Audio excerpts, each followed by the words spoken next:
En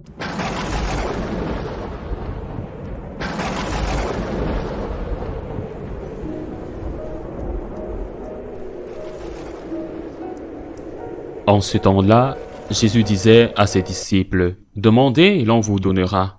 Cherchez et vous trouverez. Frappez et l'on vous ouvrira. Car quiconque demande reçoit, celui qui cherche trouve, et l'on ouvre à celui qui frappe. Lequel de vous donnera une pierre à son fils s'il lui demande du pain? Ou s'il demande un poisson, lui donnera-t-il un serpent? Si donc méchant comme vous l'êtes, vous savez donner de bonnes choses à vos enfants, à combien plus forte raison votre Père qui est dans les cieux donnera-t-il de bonnes choses à ceux qui les lui demandent? Acclamons la parole de Dieu. Une fois par an, selon une tradition qui remonte au début de l'Église, car non seulement l'Église avait un sentiment d'action de grâce, l'Eucharistie et aussi de pétition pour les besoins, mais elle le faisait en raison du rythme de vie marqué par le monde agricole. La récolte en Méditerranée touchait à sa fin. Même la très importante récolte de la vigne touchait à sa fin. Une autre récolte importante allait bientôt commencer, celle des olives. Et dans ce contexte agricole, les greniers étaient pleins, les années étaient bonnes. Les pressoirs étaient pleins, les années étaient bonnes. Et les moulins devaient aussi être pleins pour l'eau et pour l'huile. À cette époque, ce monde ancien marqué par l'agriculture et sa production, ce monde ancien se réunissait dans les églises pour rendre grâce à Dieu pour la récolte, pour prier pour la nouvelle année, pour la nouvelle année agricole qui commençait à l'automne. L'Église a conservé cette coutume et c'est à cette époque, au début du mois d'octobre, que la liturgie appelle les saisons de la pétition et de l'action de grâce, les saisons, les temps, les jours de la pétition et de l'action de grâce, qui, dans certains endroits, en particulier dans les endroits où l'agriculture est très importante, sont encore célébrés sur 3 jours, mais dans la plupart des endroits, ils sont célébrés sur un seul jour, aujourd'hui. Comment pouvons-nous demander si nous n'avons pas d'abord rendu grâce? Comment pouvons-nous aller vers le Seigneur, lui montrer nos besoins, lui montrer nos douleurs, nos problèmes, si nous n'avons pas rendu grâce pour les choses qu'il nous a déjà données et pour les problèmes qu'il a déjà résolus? Il est vrai que le Seigneur nous aime beaucoup, plus que nous ne le méritons, et qu'un père prend soin de ses enfants, même si ceux-ci ne répondent pas avec amour à l'amour qu'ils reçoivent. Mais ce n'est pas juste. Souvenons-nous du miracle des 10 lépreux. Quand un seul revint pour rendre grâce et que Jésus, attristé, lui demanda, « Les 9 autres ne sont-ils pas guéris? Où sont-ils » Nous ne savons pas si Jésus est repassé par ce village. L'Évangile ne nous le dit pas. Mais s'il était repassé par là et que l'un des anciens lépreux, déjà guéri, était sorti pour lui demander autre chose, pour un fils, pour une autre nouvelle situation personnelle de maladie, pour la moisson, qu'aurait dit Jésus? Certainement, son infinie miséricorde aurait pris soin de cet homme ingrat. Mais ce n'est pas juste. Ce n'est pas juste. Alors, si nous ne rendons pas grâce, comment pouvons-nous demander?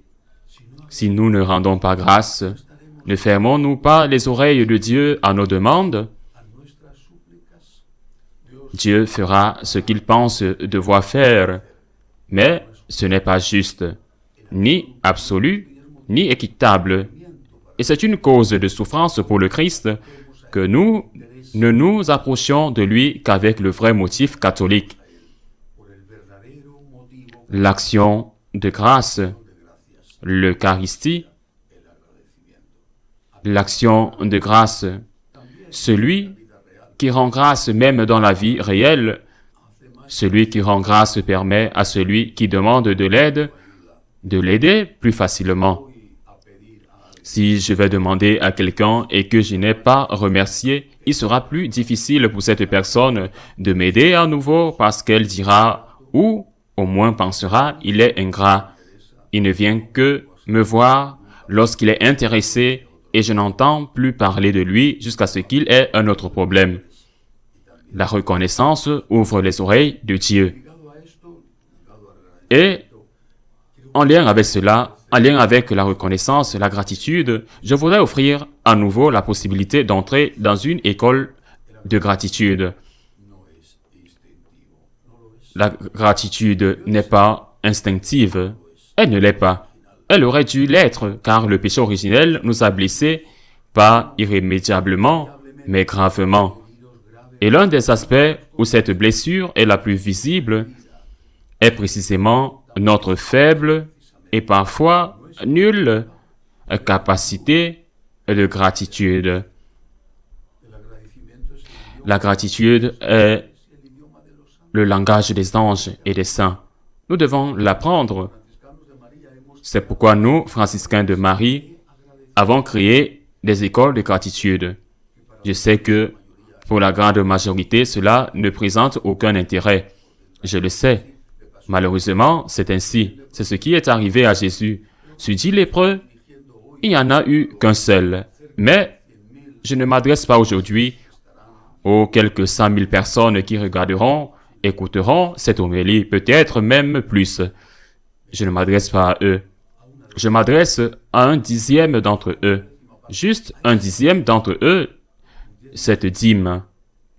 Une dîme choisie. Une dîme différente. Une dîme spéciale. Cette dîme représentée par ce lépreux des 10 qui est revenu pour rendre grâce. Je m'adresse à la dîme et peut-être que certains de ceux qui me voient ou m'écoutent aujourd'hui appartiennent à cette dîme de personnes qui veulent rendre grâce. Les 90% restants diront « Tout ce que je veux, c'est demander, demander, demander et demander.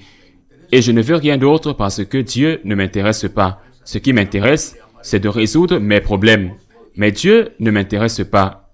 Je ne l'aime pas et je ne l'aimerai pas.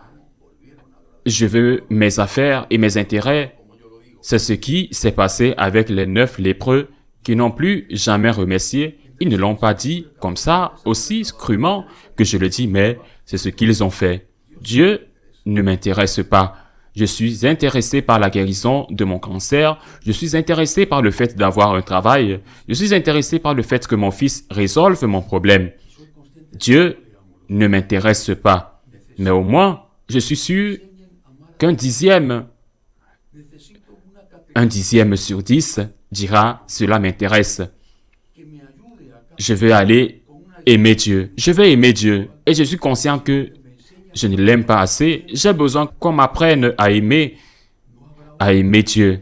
J'ai besoin de catéchèse. J'ai besoin d'une formation pour m'aider à marcher avec une sorte de direction spirituelle. J'ai besoin qu'on m'apprenne à aimer Dieu. Je veux aimer Dieu. N'y a-t-il pas 1 sur 10 qui veut aimer Dieu? 1 sur 10 qui dit « Je veux dire merci. Je suis conscient de tout ce que Dieu m'a donné. Et j'ai beaucoup de besoins, mais je ne veux pas aller vers Dieu pour demander et demander et demander, sans être allé d'abord rendre grâce. » Il suffit d'écrire, de dire quel jour, quelle heure. Il y a des centaines d'écoles de gratitude dans le monde entier. Ces petites communautés laïques, ces communautés invisibles et indétectables qui communiquent un jour par semaine par Internet et qui se renforcent, reçoivent une vraie formation catholique et apprennent à rendre grâce. Je suis sûr qu'un sur 10 sera comme ce bon lépreux. Je plains les 9 autres sur 10 qui ne veulent pas demander et demander et demander et demander et qui ne veulent même pas aimer Dieu et qui, au fond, n'aiment rien d'autre qu'eux-mêmes. Mais 1 sur 10 qui écrit pour remercier Dieu, pour apprendre à l'aimer, comme le Seigneur le mérite, ainsi soit-il.